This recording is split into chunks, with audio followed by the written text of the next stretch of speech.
We sailed for Barbados 6 months later, and she met my mother, met my family, met them all. They all loved her. That was back in 1936. In New York City, because of some archaic law, it's now passed. You couldn't get a divorce unless she was insane for 7 years, or adultery, and that's all. The Orthodox Christian churches have sewed the whole thing up so that it made life miserable and made everything simply, well, a burden to all. When I met her, I had just such an entangled background. And here is New York City, the most archaic city in the world concerning its laws. I went to bed and slept as though I were happily married to the girl who now bears my name. She met me on the outside and said, Neville, that was a very decent thing to do. Give me my papers. She knew I was looking for them. And my dancing partner told her I was looking for to serve the papers and therefore to be scarce and move out of New York City. So she did. But she had to commit the act. How could I condemn her? I slept as though I were blissfully married to the girl who now bears my name. And I had to get the evidence. I had to get some reason to bring the action. And here my wife actually gave me the papers. I said, I don't have the papers with me. She said, I'm driving home to your place right now, and you can give me the papers. That's illegal, to serve your own papers. But she drove up to my hotel where I lived. I went to my room, came down to the lobby, and gave her the papers. Did my own serving. Now that is an illegal thing in this world. But then I got my divorce in the city of New York. Then I could marry the girl who now bears my name.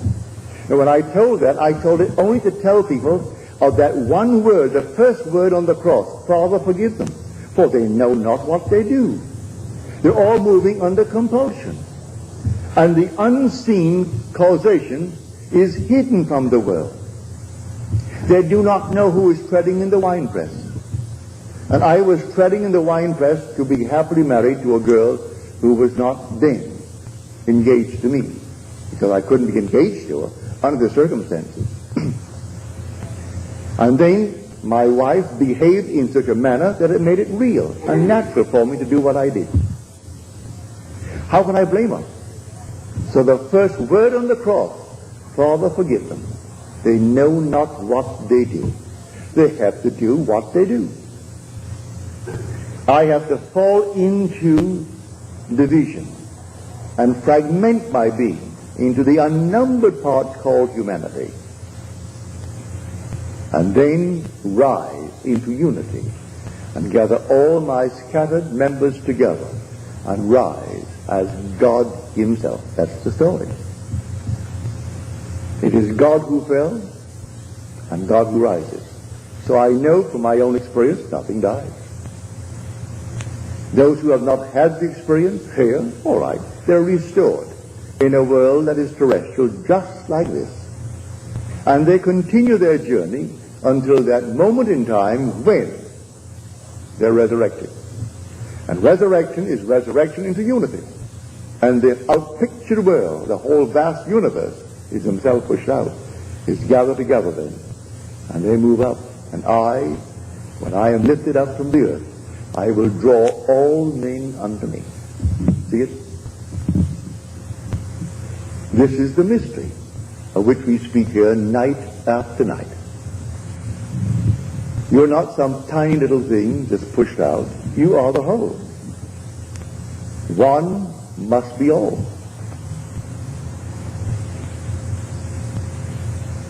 And the day will come, you will find that you really are the all.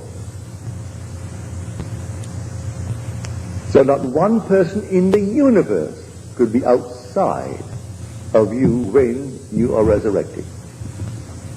Because as you are raised up, you raise all with you.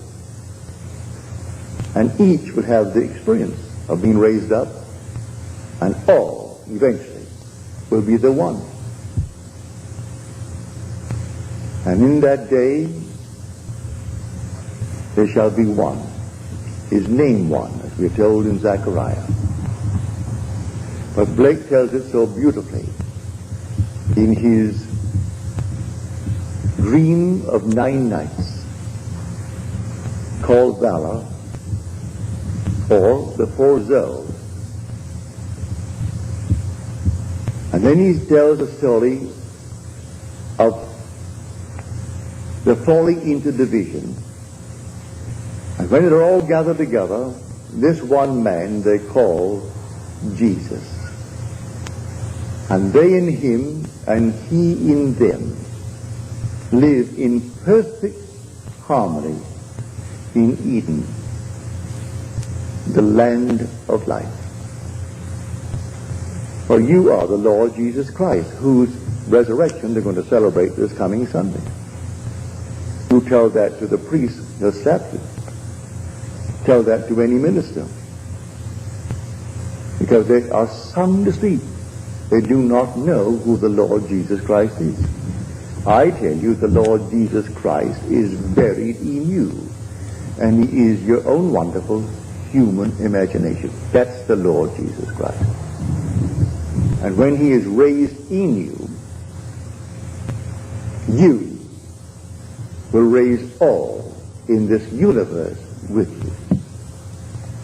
That is the story. So I want to thank my friend for sharing with me her experience and being big enough to remember.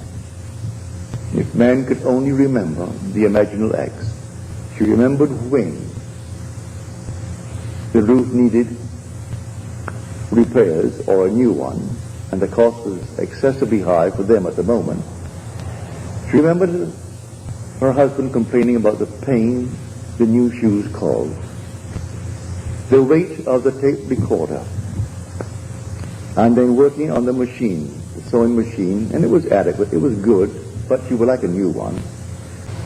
Now she knows the words in that 32nd chapter of Deuteronomy. I, even I, am he, and there is no God beside me. I kill, and I make alive. I wound, and I heal. And there is none that can deliver out of my hand. No matter what happens, if we only had the memory, we could trace it to a forgotten imaginal act on our part.